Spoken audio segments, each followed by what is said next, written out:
কোন কোন কাজ ও আমল করলে আল্লাহর ওলি হওয়া যায় এবং আমি যে ওলি হয়েছি তা বুঝবো কিভাবে? আল্লাহু ওয়ালিয়ুল্লাযীনা আমানু, যারা আল্লাহর প্রতি ঈমান আনছে, আল্লাহ বলছেন আল্লাহ তাদের ওলি, বন্ধু, অভিভাবক। ওলি শব্দের অনেক অর্থ আছে।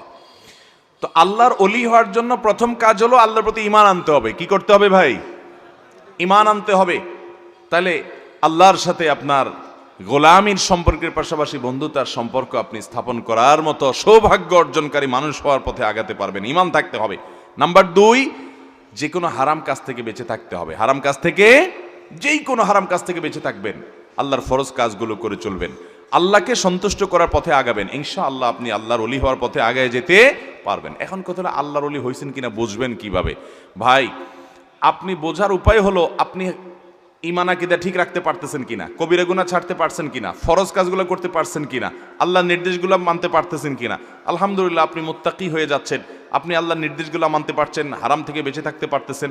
এটাই আলামত যে আপনার আল্লাহর ওলি হওয়ার পথে আপনি আগায় যাচ্ছেন, আল্লাহর নেককার মানুষ হওয়ার পথে আগায়া যাচ্ছেন।